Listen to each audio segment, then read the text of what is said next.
ਗਾਲਬ ਨੂੰ ਇਸ ਕੋਲੋਂ ਛੱਡ ਗਿਆ ਜੀ ਵੀ ਆਕੜ ਖਾਂ ਜਾਏਗਾ ਸੀ ਤੇ ਆਕੜ ਖਾਂ ਮੈਂ ਆਪ ਬਣਾ। ਹਾਂਜੀ, ਉਹਨੂੰ ਮੈਂ ਇਸ ਕੋਲੋਂ ਛੱਡ ਦਿੱਤਾ। ਇੱਕ ਨਿਆਮ 'ਚ ਦੋ ਤਲਵਾਰਾਂ ਨਹੀਂ ਫੱਬਦੀਆਂ। ਗਾਲਬ ਜਿਹੜੇ ਨੇ ਉਹਨਾਂ ਨੂੰ ਤੁਸੀਂ ਵੈਸੇ ਤਾਂ ਮੰਨਦੇ ਹੋ ਨਾ? ਨਹੀਂ, ਸ਼ਾਇਰ ਤਾਂ ਕਮਾਲ ਹੈ।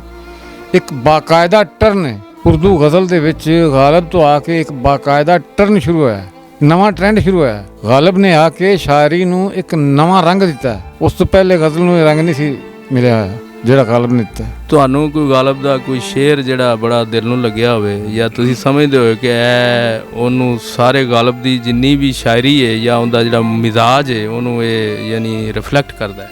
ਗਾਲਬ ਦਾ ਹਰ ਸ਼ੇਰ ਹੀ ਗਾਲਬ ਹੈ ਜੀ। ਮੈਂ ਜਿਹੜੇ ਸ਼ੇਰ ਤੇ ਫਿਦਾ ਹੋ ਗਿਆ ਸਾਂ ਤੇ ਬਚਪਨ ਵਿੱਚ ਹੀ ਮੈਂ ਉਹ ਸ਼ੇਰ ਪੜ੍ਹਿਆ ਸੀ, ਉਦੋਂ ਹੀ ਮੈਂ ਕੁਰਬਾਨ ਹੋ ਗਿਆ ਸਾਂ।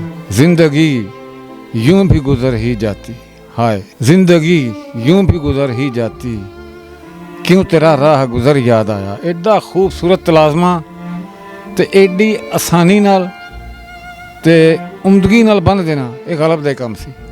वाह सुभान अल्लाह। ਅੱਛਾ, ਹੁਣ ਤੁਸੀਂ ਆਪ ਉਸਤਾਦ ਹੋ, ਅੱਲਾ ਨੇ ਬੜੀ ਤੁਹਾਨੂੰ ਇੱਜ਼ਤ ਦਿੱਤੀ ਹੈ, ਇੱਕ ਮੁਕਾਮ ਦਿੱਤਾ ਹੈ, ਔਰ ਤੁਹਾਡਾ ਜਿਹੜਾ ਦਸਤਰਸ ਹੈ ਯਾਨੀ ਸ਼ੇਰ ਦੇ ਉੱਤੇ, ਸ਼ੇਰ ਕਹਿਣ 'ਤੇ, ਸ਼ੇਰ ਸੁਣਨ 'ਤੇ ਔਰ ਸ਼ੇਰ ਨੂੰ ਪਰਖਣ 'ਤੇ ਉਹ ਮਾਸ਼ਾਅੱਲਾ ਬੜੀ ਹੈ।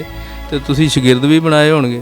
ਹਾਂਜੀ, ਬਣਾਏ ਤਾਂ ਕੋਈ ਨਹੀਂ ਜੀ, ਬਣੇ ਫਿਰਦੇ ਨੇ। 100 ਕੁ ਤੱਕ ਤਾਂ ਮੈਂ ਗਿਣਤੀ ਯਾਦ ਰੱਖੀ ਸੀ, ਉਸ ਤੋਂ ਬਾਅਦ ਮੈਂ ਗਿਣਨੇ ਛੱਡਤੇ। ਕੋਈ ਉਹਨਾਂ ਦੇ ਵਿੱਚੋਂ ਤੁਹਾਨੂੰ ਲੱਗਿਆ ਹੋਵੇ ਕਿ ਜਿਹੜਾ ਯਾਨੀ ਵਾਕਈ ਸ਼ਾਗਿਰਦੀ ਇਹਨੇ ਜਿਹੜੀ ਹੈ ਉਹ ਇਖਤਿਆਰ ਕੀਤੀ ਹੈ ਅਤੇ ਉਹਨੂੰ ਅੱਗੇ ਵਧਾ ਰਿਹਾ ਹੈ? ਮੇਰੇ ਸ਼ਾਗਿਰਦਾਂ ਦੇ ਵਿੱਚੋਂ ਮੇਰਾ ਸਭ ਤੋਂ ਪਹਿਲਾ ਸ਼ਾਗਿਰਦ ਸੀ ਇਕਰਾਮ ਆਰਫੀ। ਬਹੁਤ ਆਲਾ ਸ਼ਾਇਰ ਹੈ, ਉਰਦੂ ਪੰਜਾਬੀ ਦੋਵੇਂ ਜ਼ੁਬਾਨਾਂ 'ਚ ਗਜ਼ਲ ਕਹਿੰਦਾ ਅਤੇ ਬਹੁਤ ਆਲਾ ਸ਼ਾਇਰ ਹੈ। ਫਿਰ ਜਿਹੜੇ ਮੇਰੇ ਸ਼ਾਇਰਾਂ ਨੇ ਬਾਕਾਇਦਾ ਨਾਂ ਕੱਢਿਆ ਔਰ ਬਹੁਤ ਅੱਛੀ ਗਜ਼ਲ ਕਹਿ ਰਹੇ ਨੇ, ਉਹਨਾਂ ਦੇ ਵਿੱਚ ਰਜ਼ਾ ਹਸਨ, ਅਕਰਮ ਰਿਆਨ, ਵਹੀਦ ਅਖਤਰ, ਨਾਮ ਕਾਫੀ ਨੇ। ਮੈਂ ਹੁਣ ਸ਼ਰੀਅਤ ਮੈਨੂੰ ਪਛਾਣ ਵਾਲੀ ਗੱਲ ਹੈ, ਮੈਂ ਕਿਹਦਾ ਨਾਂ ਲਵਾਂ ਅਤੇ ਕਿਹਦਾ ਨਾਂ ਲਵਾਂ, ਸਾਰੇ ਹੀ ਚੰਗਾ ਕਹਿੰਦੇ ਪਏ ਨੇ ਜੀ। ਆਮ ਤੌਰ 'ਤੇ ਇਹ ਤਾਸਰ ਹੈ ਕਿ ਜਿਹੜੀ ਹਿਊਮਨ ਐਵੋਲਿਊਸ਼ਨ ਹੈ ਯਾਨੀ ਇਨਸਾਨੀ ਜ਼ਿੰਦਗੀ ਦਾ ਇਰਤਕਾ ਜਿਹੜਾ ਹੈ, ਉਹਦਾ ਤਕਾਜ਼ਾ ਹੈ ਕਿ ਬੇਟੇ ਨੂੰ ਬਾਪ ਤੋਂ ਬਿਹਤਰ ਹੋਣਾ ਚਾਹੀਦਾ ਹੈ, ਵਰਨਾ ਨਿਜ਼ਾਮ ਅੱਗੇ ਨਹੀਂ ਚੱਲਦਾ।